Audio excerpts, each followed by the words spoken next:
नमस्कार मंडळी. केसांपासून नखांपर्यंत गुणकारी असलेला कढीपत्ता आज आपण बघणार आहोत. याची 2 महिने टिकणारा पदार्थ जो सगळ्यांना आवडेल आणि एवढा कढीपत्ता आपल्या कसा पोटात गेला हे आपल्याला सुद्धा कळणार नाही. चला तर मग वेळ न घालवता रेसिपीला सुरुवात करूया. टिप्स आणि ट्रिक्ससह व्हिडिओ तुमच्यासोबत शेअर केला, त्यामुळे शेवटपर्यंत नक्की पहा. सगळ्यात पहिल्यांदा घेतलेला आहे कढीपत्ता.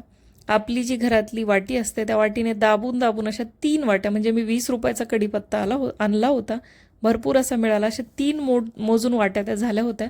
हा कढीपत्ता 2 ते 3 पाण्याने खळखळ स्वच्छ धुवून घ्यायचा, चाळणीवर 1 तासासाठी निथळायला ठेवायचा आणि कपड्यावर सुकवून घ्यायचा. अगदी पूर्णपणे कोरडा करून घ्यायचा आहे. बिलकुल यामध्ये पाणी नाही राहिलं पाहिजे, कारण आपल्याला 2 महिने स्टोअर करायचं. वाळलेला कढीपत्ता आपला तयार आहे.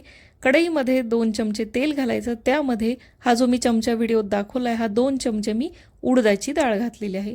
कमी गॅसवर उडदाची डाळ अगदी छान खमंग वास येईपर्यंत भाजून घ्यायची. उडदाची डाळ खमंग खरपूस भाजून काढून घेतलेली आहे. त्यानंतर त्याच कढईमध्ये उरलेल्या तेलात मी घातलेले आहेत अर्धी वाटी शेंगदाणे. शेंगदाणे सुद्धा अगदी कमी गॅसवर खमंग खरपूस भाजून घ्यायची.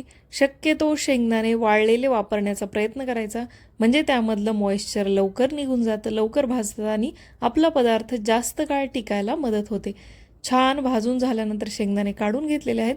त्याच उरलेल्या तेलात मी घातलेलं आहे अर्धी वाटी डाळवं. डाळवं आधीच भाजलेलं असतं, त्यामुळे फक्त 2 मिनटं कढईत गरम करून घ्यायचं, यामधलं मॉइश्चर काढून घ्यायचं. त्यानंतर त्याच कढईत उरलेल्या तेलात आपल्याला घालायचा आहे कढीपत्ता. कढीपत्ता माझा भरपूर आहे, त्यामुळे मी 2 ते 3 बॅचमध्ये याला भाजून घेतलेला आहे. कढीपत्ता कशामुळं भाजायचा, तर आपल्याला या सगळ्या जिन्नसला मिक्सर फिरवायचा आहे आणि यामधलं पूर्ण मॉइश्चर काढून घ्यायचं आहे. कढीपत्ता कुरकुरीत झाला की हा पदार्थ जास्तीत जास्त दिवस टिकायला मदत होते. कमी गॅसवर अगदी या प्रकारे खालीवर करत आपल्याला 5 ते 6 मिनिटासाठी कढीपत्ता भाजून घ्यायचा आहे. कढीपत्ता भाजून झाल्यानंतर बाजूला काढायचा. त्यानंतर आपण जे तळलेले किंवा भाजून घेतलेले जिन्नस आहेत त्यामध्ये घालायचं आहे 1 चमचा जिरे, 15 ते 20 जवळजवळ लसणाच्या पाकळ्या, सोबतच 2 चमचे लाल तिखट, 1 चमचा किंवा चवीनुसार मीठ आणि थोडीशी मी चिंच घातलेली आहे. हे सगळे जिन्नस मिक्स करून घ्यायचे, थंड करून घ्यायचे आणि जो आपला भाजलेला कढीपत्ता आहे त्या कढीपत्ता मिक्सरच्या भांड्यात घालायचा आणि त्यासोबत 2-2, 3-3 चमचे हे मिश्रण घालायचं आणि 2 ते 3 बॅचमध्ये पूर्ण मिश्रणाला आपल्याला मिक्सर फिरवून घ्यायचं आहे. तुम्ही बघू शकता पूर्ण थंड झाल्यानंतर हे मिश्रण मी मिक्सरच्या भांड्यात घालून फिरवून घेतलं. 2 महिने टिकणारी खमंग चवीची कढीपत्त्याची चटणी बनवून तयार होते. टेक्स्चर बघू शकता, अगदी कोरस टेक्स्चर तयार आहे.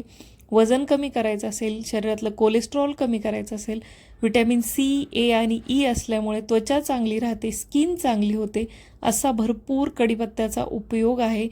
काचेच्या वरणीत भरून ठेवली तर 2 महिने आरामात टिकते. व्हिडिओ आवडला असेल तर लाईक, शेअर, सबस्क्राईब करा. मी भेटते अशाच एका गुणकारी रेसिपीसोबत पुढच्या व्हिडिओमध्ये. तोपर्यंत बाय.